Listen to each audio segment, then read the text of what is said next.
안녕하세요, 공병호입니다. 오늘은 대학 수업에서 학생분들이 발표하는 파워포인트 문서를 기획하고 준비하는 그런 부분에 대해서 공부해 보도록 하겠습니다. 파워포인트 문서는 수업에서 발표할 때 가장 많이 사용하는 문서예요. 물론 아래 한글이나 MS 워드로 할 수도 있겠지만, 파워포인트는 화면에 보여주면서 수업을 진행하거나 이러기에 참 적합한 문서죠. 그리고 근데 이러한 문서는 실제로 작성을 하는 과정과 기획을 하고 준비하는 과정, 이렇게 나눌 수가 있어요. 그러니까 먼저 파워포인트 문서를 시작할 때는 어떻게 기획을 할지, 그 다음에 어떻게 준비를 할지, 이런 부분들에 대한 내용을 오늘 공부를 해보도록 하고, 다음 시간에 이어서는 실제로 파워포인트 문서를 작성하고 편집하고 그런 작업에 대해서 공부를 이어서 할 거고, 이번에는 기획과 준비에 대해서 먼저 살펴보도록 하겠습니다. 대학 수업에서는 발표할 기회가 정말 많아요. 심지어는 대학생들이 한 6과목을 든다라고 할 때 6과목 전체에서 다 발표해야 되는 경우도 있을 거예요, 아마. 근데 대학 수업에서는 왜 이렇게 발표 수업을 중요시 여길까요? 그 이유는 여러 가지가 있는데, 일단 내가 어떤 것들을 구상을 해서 그것을 발표하기 위해서 이렇게 준비하는 과정이 되게 중요한 학습의 과정이기도 하고요. 그리고 나서 또 직장이나 현장에서 발표를 할 기회가 정말 많아요, 실무적으로. 그래서 이제 굉장히 큰 회사들은 발표 같은 거 하는 사람들이 따로 정해져 있을지 모르겠지만, 웬만한 규모 이하의 그 기업들은 누가 발표할지도 몰라요. 그 다음에 처음에는 신입사원 때는 안 하겠지만, 팀장 정도만 되더라도 내부에서 발표할 기회, 아니면 다른 회사를 위해서 발표할 기회, 이런 기회가 너무 많아지죠. 그러기 때문에 이 발표라고 하는 것은 굉장히 중요한 이제 실무 역량이라고 볼 수 있죠. 그러면 어떻게 기획하고 준비해야 되는지, 이거는 제가 PR회사에 있었거든요. PR회사는 흔히 홍보회사라고 말하는 이제 그런 회사인데, PR회사에 있으면서 고객 기업, 그러니까 고객인 기업 앞에서 항상 이렇게 발표하는 일들을 되게 많이 했고요. 지금 이제 제가 강의를 하면서 이렇게 파워포인트 문서 보여드리는 것도 그 시절에 많이 배운 것들을 기반으로 하고 있어요. 물론 제가 영상으로 만드는 이 수업도 제가 그때 현장에서 실무자로 있을 때 발표를 하면서 제가 갈고 닦았던 그런 솜씨들을 보여주고 있는 거이기도 하죠. 일단 파워포인트 문서, 그러니까 발표를 위한 파워포인트 문서, 이걸 어떻게 기획하고 준비하는지에 대해서 자세히 살펴보도록 하겠습니다. 먼저 우리가 파워포인트 문서, 발표를 위한 파워포인트 문서를 이제 맨 처음에 시작할 때, 그때를 이제 기반으로 말씀을 드리는 건데, 일단은 프레젠테이션 문서는 발표 문서가 있겠죠. 그래서 파워포인트 문서, 그거를 프레젠테이션 문서, 이렇게 보통 얘기를 해요. 프레젠테이션 한다라고 하는 것은 이제 파워포인트 파일을 갖고 이제 발표를 하는 과정이라고 볼 수 있는데, 자, 그럼 발표라는 것은 무엇일까요? PR회사나 광고회사나 또는 영상회사에서도 많이 하는데, 여기서 프레젠테이션을 위한 과정이라는 것은 여러 가지 이유가 있겠죠. 회사 내부에서는 자신이 하려고 하는 사업 계획을 설명하고자 할 때, 또는 PR회사나 광고회사에서 고객 기업에다가 프레젠테이션 하는 것은 뭘까요? 내가 당신네 광고를 또는 당신네 홍보를 어떻게 하겠다라는 것을 밝혀서 설득하는 과정이겠죠. 여기서 설득하는 게 되게 중요한 문제죠. 자, 그랬을 때 이런 부분들, 이 프레젠테이션 문서의 결정적인 역할이 그것이다 라고 하는 부분들을 말씀드리고요. 또 하나는 뭐냐면, 중요한 거는 발표 문서의 주제라는 게 있어요. 만약 제가 이제 어떤 발표의 문서를 크라우드 펀딩의 사례와 특징, 이런 것을 이제 조사해서 발표한다라고 했을 때, 이 크라우드 펀딩의 사례와 특징, 이거는 주제라고 볼 수가 있어요. 그래서 그래서 이 주제를 정하는 게 기획에서 가장 첫 번째 중요한 작업이고 되게 필수적인 작업이다라고 하는 방법을 좀 알아두셔야 되고요. 그럼 이런 주제가 정해졌을 때는 그 주제에 따라서 다양한 자료들을 수집을 하겠죠. 그래서 수집을 해서 그걸 읽고 내용을 정확하게 이해한 후에 이것을 이제 프레젠테이션 문서로 만드는 과정이 있겠죠. 이것은 문서 작성 과정이라고 얘기를 하고 있어요. 자, 근데 여기서 우리가 프레젠테이션 문서를 준비할 때 항상 중요한 거 뭐냐면 파워포인트 문서를 열어서 그러니까 프로그램을 열어서 작성하면서 준비를 해요. 작성하면서 다른 곳에서 작성해서 가져오는 방식이 아니라 보통 직접 작성하면서 한다. 뭐 이 점을 좀 꼭 알아두셔야 될 것 같고요. 그렇다면 문서는 어떻게 구성이 되어 있을까? 뭐 이런 걸 설명드리도록 할게요. 일단 문서는 이 프레젠테이션 문서는 표지로 되어 있고요. 표지가 항상 맨 처음에 나와 있죠. 너무 당연한 얘기기도 하죠. 자, 이 첫 번째 페이지에서는 뭐가 나올까요? 프레젠테이션 제목이 나와요. 주제라고 볼 수도 있죠. 그 다음에 옆에 나오는 것이 이제 사진이나 이미지 이런 게 나오겠죠. 그 다음에 첫 번째 페이지에서는 어떤 문제의식 이런 것들이 나오고요. 작성자 정보가 요 뒤에 이제 나타나게 하는 거예요. 그러면서 첫 번째 페이지는 이제 요약 페이지로 시작되긴 하지만 이제 전체적으로 보통 이게 표지 페이지가 있다면 그 다음 페이지에서는 간단하게 전체를 요약하는 그런 내용이 담기는 경우가 많다 이런 말씀을 좀 드리고요. 그 다음에 본문 분량에서 본문 분량은 어떻게 할까 라고 했을 때 보통 발표 시간은 10분에서 15분을 넘지 않아요. 그러면 그거에 맞춰서 해야 되겠죠. 학교에서 할 때도 대학교에서 수업할 때도 내가 맡은 발표가 있어서 그 발표할 때도 보통 10분 이상은 시간을 주지 않아요. 10분에서 15분이죠. 이거는 우리가 현장에서 일할 때도 마찬가지예요. 우리가 고객 기업에게 발표를 할 때 정말 많이 주면 15분에서 20분이지 보통의 경우는 10분에서 15분 정도에 맞추는 게 좋아요. 자, 그럼 10분에서 15분 동안 뭘 얘기할까? 그거는 10분과 15분 안에 이야기하면서도 충분히 설득할 수 있어야 돼요. 아셨죠? 이건 되게 중요한 원칙이기 때문에 이러한 점에 대해서 제가 말씀을 드린 거예요. 그래서 전체적으로는 표지가 있고 본문이 있고 그 다음에 마무리하는 페이지가 있어요. 자, 그래서 이렇게 만들어진 페이지가 모두 몇 장이어야 될까요? 이거는 사실 정해져 있는 건 아니지만 저는 대개의 경우 프레젠테이션 문서 한 장에 1분 정도만 할애를 했었어요. 그래서 이렇게 해야만 내가 어떤 것들이 있냐면 10분 나는 10분 안에 이걸 다 설명을 할 거야 라고 생각한다면 내가 마음속으로 이렇게 보면서 지금 한 장이니까 지금 1분 안에 끝내야 돼. 2장이네. 2분 안에 끝내야 돼. 이런 것들을 판단하면서 해야 우리가 10분 안에 충분히 이제 발표를 다 할 수 있어요. 즉 현장에 가서 이제 어떤 제안서 그 프레젠테이션을 보다 보면 시간 내에 하지 못하는 경우가 되게 많아요. 그리고 시간 내에 막 못하다 보니까 막 나중에 시간 없어서 막 짤짤매다가 뭐 프레젠테이션을 망치기도 하는 경우가 되게 많으니까 그런 부분이 있고요. 그러면 제가 잠깐 실제 만들어 놓은 파일을 한번 보면서 말씀을 좀 드릴게요.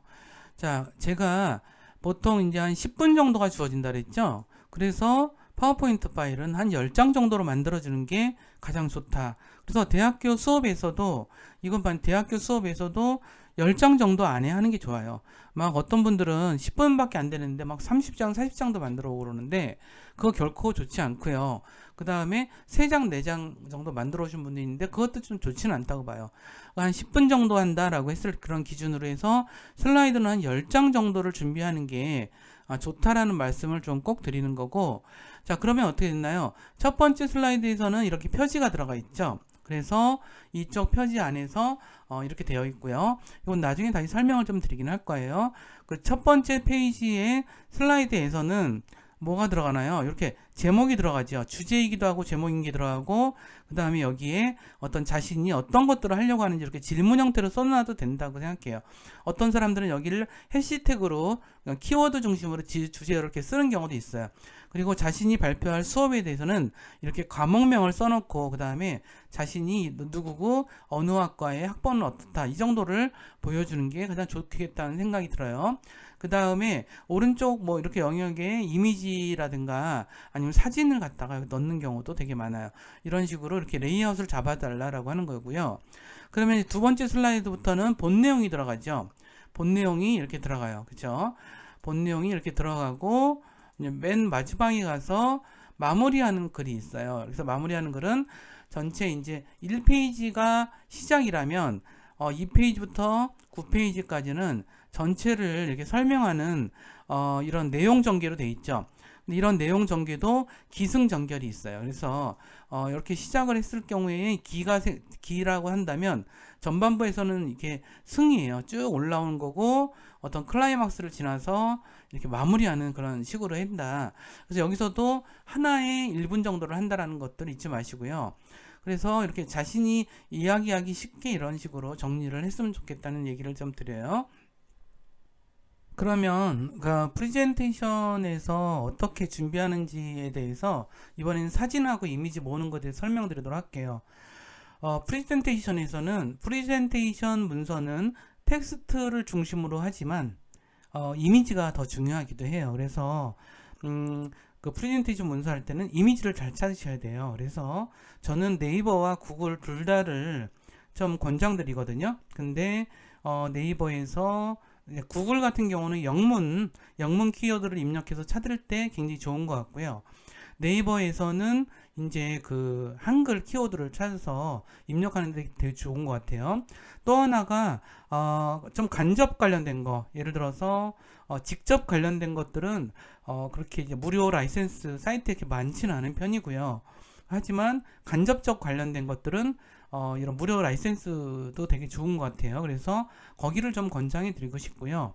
그 다음에 우리가 이미지를 찾은 데에 대해서는 좀 폴더에다가 즐겨찾기를 좀 만들어 드릴 필요가 있다, 이런 생각을 좀 드려요.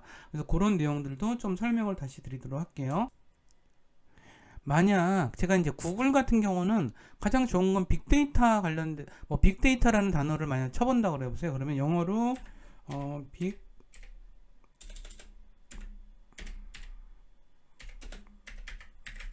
이런 식으로 치게 되면 이런 식으로 쭉 나와요. 그러면 뭐 이렇게 그냥 일반적인 걸 할 때는 이렇게 하지만 우리가 파워포인트를 쓸 때는 이렇게 이미지를 찾으시는 게 좋다라는 점을 말씀드리고요. 이미지를 이렇게 찾을 때에도 우리가 여기 안에 구글 같은 경우 이 안에 그룹핑이 또 되어 있어요. 그래서 아마존 중심으로 찾을 거냐, 뭐 이제 클라우드 컴퓨팅에 대해서 찾을 거냐, 오라클이냐, 인공지능에 관련돼서 찾을 거냐, 이런 거예요. 예를 들어서 빅데이터인데 인공지능 관련된 걸 찾은다 그러면 여기를 클릭해 주시면은 이런 식으로 인공지능 관련된 빅데이터의 그림이 이제 만들어지게 돼요.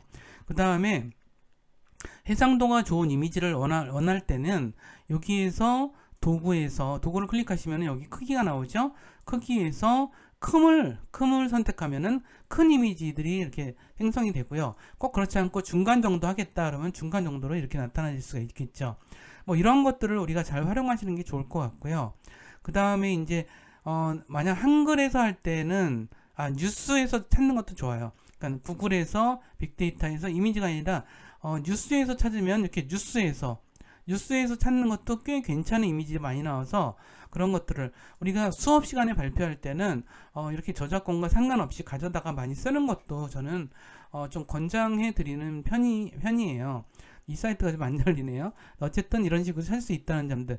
그 다음에 이제 네이버 같은 경우는 네이버 뉴스에 오셔서 예를 들어서 스마트폰, 그러면 스마트폰에 관해서 이렇게 찾으시면은 뉴스에서 이렇게 찾을 수가 있어요. 그래서 뉴스에서 찾아서 이런 걸 쓰는 방법도 있고, 그러니까 한글로 검색할 때는 저는 여기가 좋긴 하더라고요.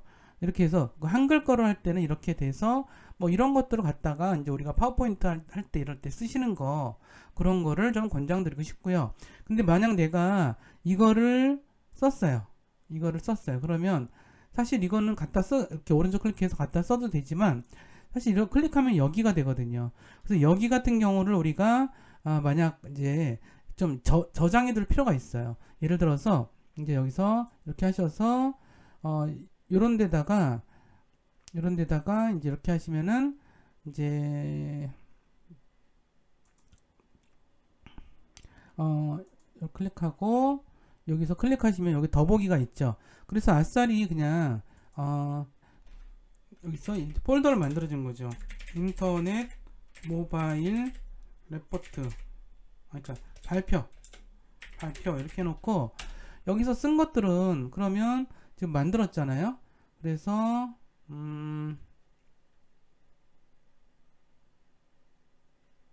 여기 있네요.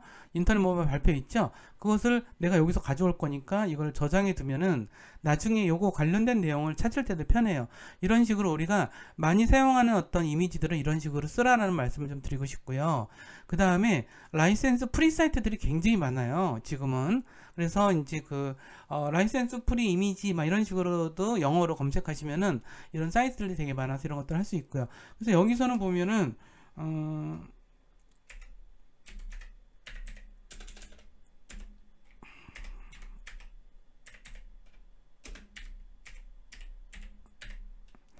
만약 이런 식으로 검색을 했다면 스마트폰 안에서 이런 게 많이 나오죠. 이런 프리 사이트에는 이렇게 이미지로 되어 있는 것들이 많아서 이런 이미지를 쓸 때 많이 이런 이미지를 좋죠. 이미지를 갖다 되게 좋은 이미지인데 이런 프리 사이트 같은 경우는 쓸 수 있고요. 이런 것도 잘 보시면은 되게 쓸모가 좀 있죠. 나중에 이렇게 저렇게 쓸모가 있을 거라 생각해요. 이런 식으로 이미지는 이와 같이 작업을 하시라라고 하는 말씀을 일단 드려요.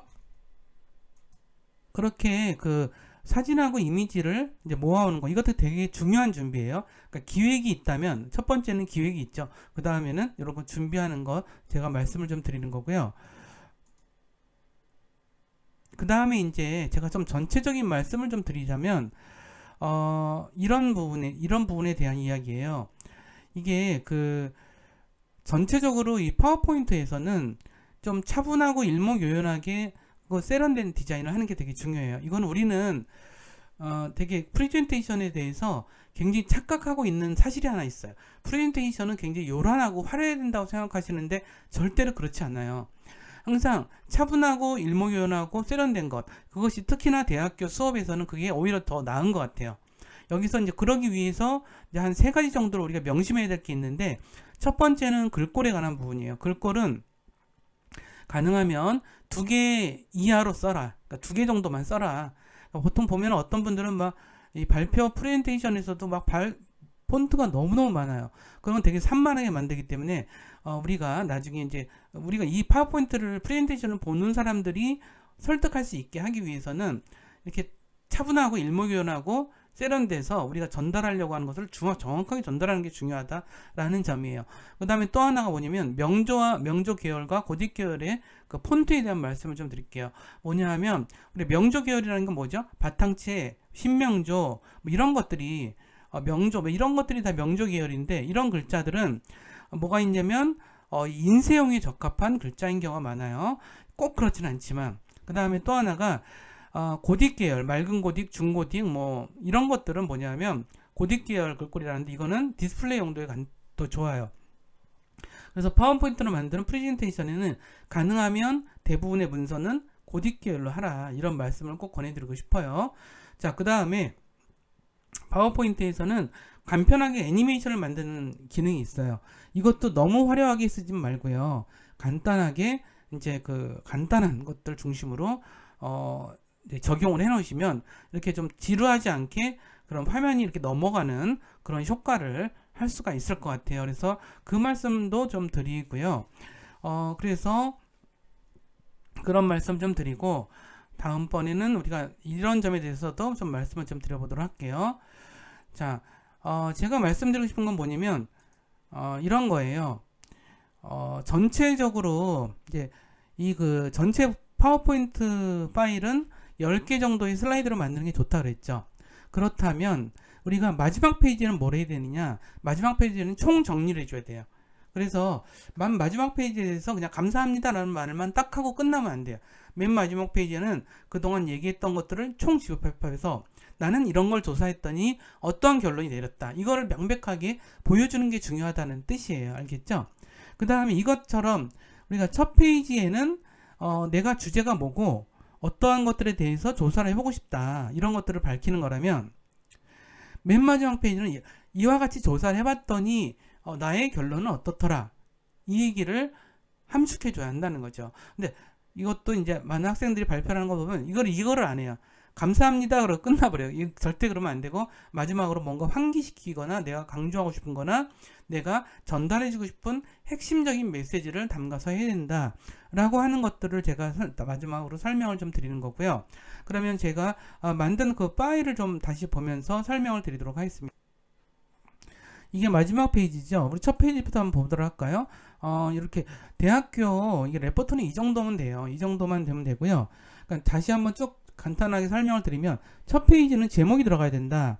이미지, 사진 이미지 이런 거 들어가는데 이런 것들이 이런 아까 프리 라이센스, 무료 라이센스 페이지에 많다라고 말씀드렸죠.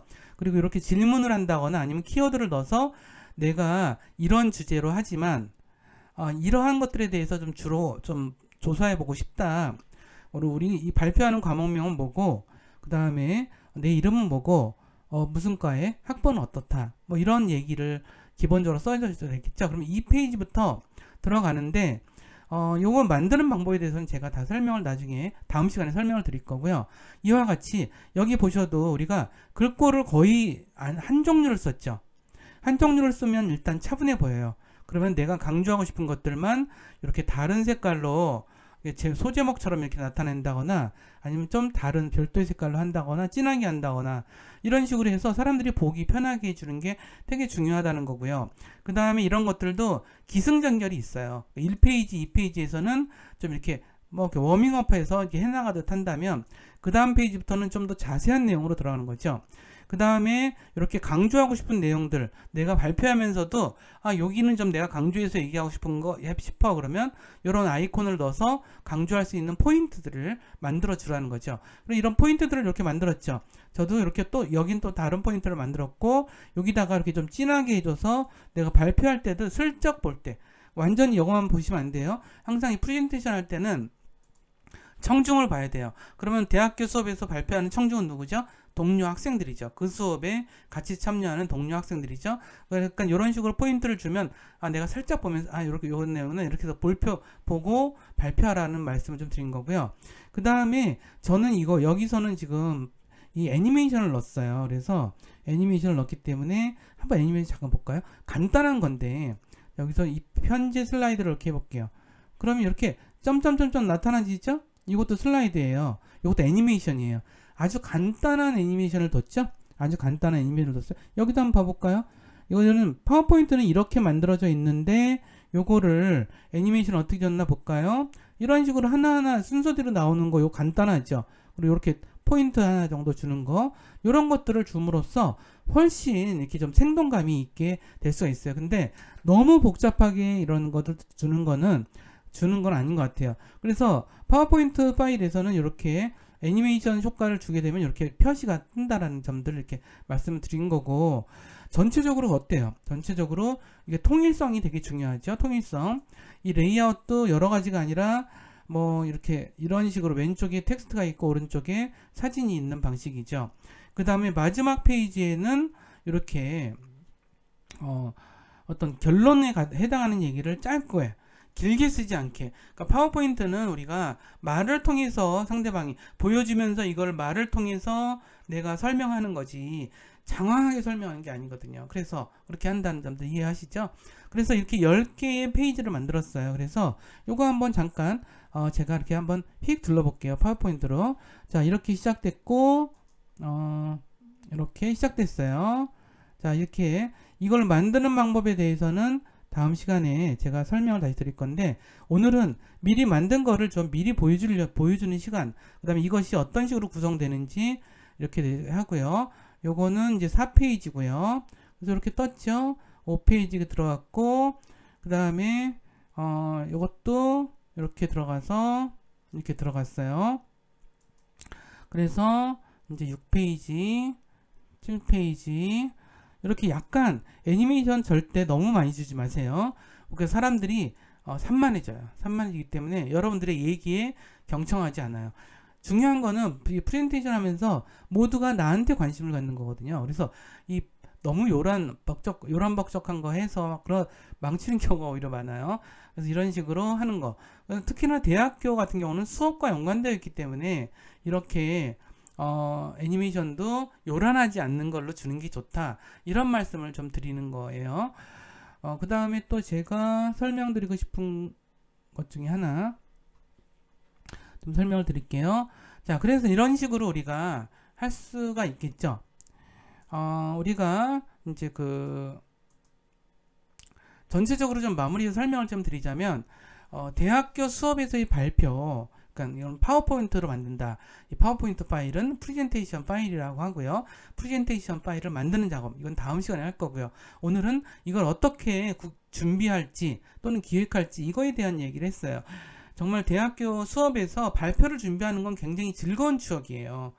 특히 광고나 영상, PR, 미디어, 콘텐츠 이런 쪽에서 일하시는 분들한테 프레젠테이션 능력은 굉장히 기본 역량이라는 거 말씀드리고, 우리가 자꾸 수업 시간에 자꾸 반복해서 이거를 발표 수업을 자주 하는 이유는 이걸 통해서 우리가 업무의 기본 역량을 이제 성숙시킬 수 있기 때문에 우리가 자주 한다, 이런 점들을 좀 이해하시고 열심히 따라해 주셨으면 좋겠다는 말씀 드리면서, 오늘은 일단 아까 말씀드렸지만 기획과 준비에 대해서만 간단하게 했고, 다음 시간에 이제 만들어 볼 그런 이제 파워포인트 파일에 대해서 한번 살펴보는 시간을 가졌고요. 다음 시간에는 파워포인트 파일, 프레젠테이션 문서를 직접 만드는 작업에 대해서 공부를 해보도록